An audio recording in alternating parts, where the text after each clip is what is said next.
माता तुलसी जी और भगवान विष्णु जी के विवाह की कथा। स्वर्ण मुनि की पुत्री तुलसी अपूर्ण सुंदरी थी।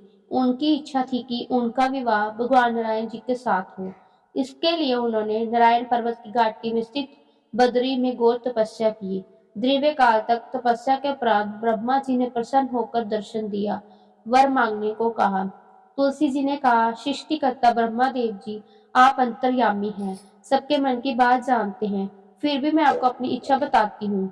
मैं चाहती हूँ कि भगवान जी श्री नारायण मुझे पति रूप में मिले। ब्रह्मा जी ने कहा, तुम्हारा विष्ट तुम्हें अवश्य मिलेगा। अपने पुण्य जन्म में किसी अपराध के कारण तुम्हें श्राप मिला है। इसी प्रकार भगवान श्री नारायण जी के एक पार्षद को भी दानव कुल में जन्म लेने को श्राप मिला है।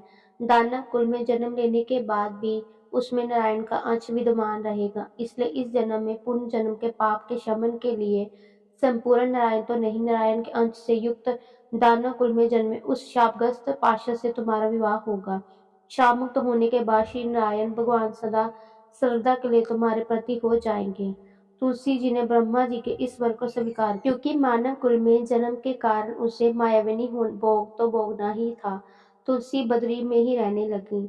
नारायण का वे पार्षद दानव कुल में शंखचूड़ के नाम से पैदा हुआ था। कुछ दिनों के बाद वे भ्रमण करता हुआ बद्रीवन में आया। यहाँ तुलसी जी को देखते उस पर मुग्ध हो गया। तुलसी जी के सामने उसने अपने साथ विवाह का प्रस्ताव रखा। इतने में ही ब्रह्मा जी आ गए और तुलसी जी से कहा, तुलसी, शंखचूड़ को देखो, कैसा देवोपम इसका स्वरूप है। दानव कुल में जन्म लेने के बाद भी लगता है जैसे इसके शरीर में नारायण जी का वास हो। तुम प्रस्ताव को हर्ष स्वीकार कर लो। तुलसी जी को जो भी लगा कि उसकी तपस्या पूर्ण हुई, उसे इच्छित फल मिला है। शंखचूड़ के साथ उसका गर्द विवाह हो गया। वे शंखचूड़ के साथ उसके महल में पत्नी बनकर आ गए।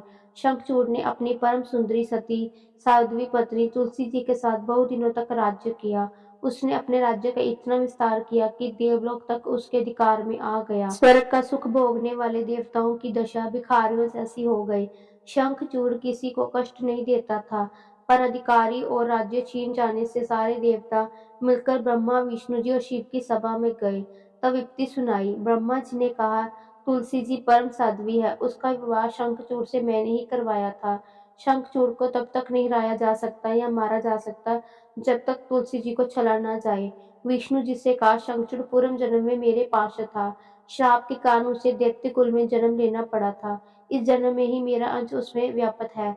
साथ ही तुलसी जी के प्रतिव्रत धर्म से वे अजय है। फिर देवताओं की सहमति से भगवान शिव जी ने शंखचूड़ के पास संदेश भेजा कि या तो वे देवताओं के राज्य लौटा दे या फिर उनसे युद्ध करे। शंखचूड़ शंकर जी के पास पहुंचा। उसने कहा, महादेव, आपके लिए देवताओं का पक्ष लेना उचित नहीं है। राज्य बढ़ाना हर राज्य का कर्तव्य है। मैं किसी को दुखी नहीं कर रहा। देवताओं से कहिए मेरी प्रजा होकर रहे। मैंने आपका भी कोई अपकार नहीं किया है। मारा आपका युद्ध शोभा नहीं देता। अगर आप हार गए तो बड़ी लज्जा की बात होगी। मैं हार गया तो आपकी कृति बहुत अधिक देर नहीं बढ़ेगी। भगवान शंकर जी हंसे। वे तो सब ऐसे समझते थे। तुलसी जी और शंखचूड़ के पूर्व जन्म के श्राप की विधि लगभग पूरी हो चुकी थी। बोले, इसमें कृति और लज्जा की बात नहीं। तुम देवों का राज्य लौटाकर उन्हें उनके पद पर प्रतिष्ठित होने दो। युद्ध से बचने का यही एक उपाय है। शंखचूड़ जी ने कहा, मैंने युद्ध के बल से देवलोक जीता है, कोई उसे युद्ध के द्वारा ही वापस ले सकता है। ये मेरा अंतिम उत्तर है, मैं जा रहा हूँ। ऐसा कहकर शंखचूड़ चला गया। उसने अपनी पत्नी तुलसी जी को सारी बात सुनाई और कहा, कर्म भोग हम सब काल सूत्र में बंधा है। जीवन में हर्ष, शोक, भय, सुख, दुख, मंगल, अमंगल काल के दिन है। हम तो केवल निर्मित है। संभव है भगवान शिव देवों का पक्ष लेकर मुझसे युद्ध करे। तुम चिंता मत करना, तुम्हारी सत्य तेज मेरी रक्षा करेगा। दूसरे दिन भगवान जी शंकर के नृत्य में देवताओं ने युद्ध छेड़ दिया। शंखचूड़ ने भीषण बाणों की वर्षा कर उनका वेग रोका। उसके प्रहार से देवता डगमाने लगे। उसने दानवी शक्ति का प्रयोग कर मायावी युद्ध आरंभ किया। युद्ध स्थल पर वे किसी को दिखाई नहीं देता था। उसके अस्त्र शस्त्र प्रहार कर देवों को घायल कर रहे थे। देवगण अपने अस्त्र चलाए तो किसी पर चलाए, क्योंकि कोई शत्रु सामने था ही नहीं। कई दिनों तक इस तरह भयंकर युद्ध चला। शंखचूड़ पराजित नहीं हुआ।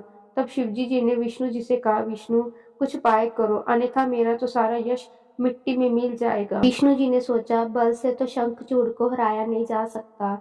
इसलिए छल का सहारा लेना होगा। उन्होंने तुरंत अपना स्वरूप छलचूड़ जैसा बनाया और अस्त्र-शस्त्र से सज्जित हो तुलसी जी के पास आए। बोले, प्रिय, मैं युद्ध जीत गया। सारे देवता भगवान शंकर समेत हार गए। इस खुशी में आओ, मैं तुम्हें अंक से लगा लूं। पति को पतश्त खड़ा देखकर विजय का समाचार सुन वे दौड़कर मायावी शंखचूड़ के गले से लिपट गई। इस प्रकार पति पत्नी दोनों ने आलिंगन हो खूब खुशी मनाई। पर पुरुष के साथ इस प्रकार के व्यवहार से उसका सती तेज नष्ट हो गया। उसका सती तेज जो शंखचूड़ की कवच के रूप में रक्षा कर रहा था, वह कवच नष्ट हो गया। शंखचूड़ शक्तिहीन हो गया। वे जानते ही भगवान शंकर ने अपने त्रिशूल से प्रहार किया। त्रिशूल के लगते ही शंखचूड़ जलकर भस्म हो गया। शंखचूड़ के मरने को जानकर विष्णु जी अपने असली रूप में आ गए। सामने अपने पति के शंखचूड़ के स्थान पर भगवान विष्णु जी को खड़ा देखकर तुलसी जी बहुत विस्मित हुई। उसको पता लग गया कि स्वयं नारायण जी ने उसके साथ छल किया है। क्रोध में आकर उसने श्राप दिया, एक सती स्त्री को अस्थि भंग करने के अपराध में तुम हृदयहीन पत्थर हो जाओगे। विष्णु जी ने तुलसी जी के श्राप को शिरोधार्य कर दिया। देवी, तुम्हारे तथा शंखचूड़ के कल्याण के लिए मुझे ऐसा करना पड़ा। तुम दोनों को शाप मुक्त करना था। तुम भी अब शरीर का त्याग कर तुलसी विरवा के रूप में जन्म लोगी और मेरी पूजा तुलसी दल से ही होगी। मैं शालग्राम पत्थर बनूंगा। मेरे शीश पर तुम आदर से विराजमान हो जाओगी। तुम्हारे पति की हड्डियां के चूर्ण से शंख की उत्पत्ति होगी। उस शंख ध्वनि से देवता तथा मेरी पूजा आराधना होगी। जहाँ शंख ध्वनि होगी, वहाँ मंगलमय मैं विराजमान रहूंगा। तुम्हारे पूर्ण जन्म में बद्रीवन में मुझे पाने की बड़ी तपस्या की थी। अब अगले जन्म में मैं नारायण प्रस्तव के रूप में बद्रीनाथ वन में स्थापित होऊंगा। मेरी पूजा अर्चना फल फूल से न होकर तुम्हारे तुलसी दल से होगी। मेरे शीश पर विराजमान होकर तुम मुझसे भी ऊंचा पद प्राप्त करोगी।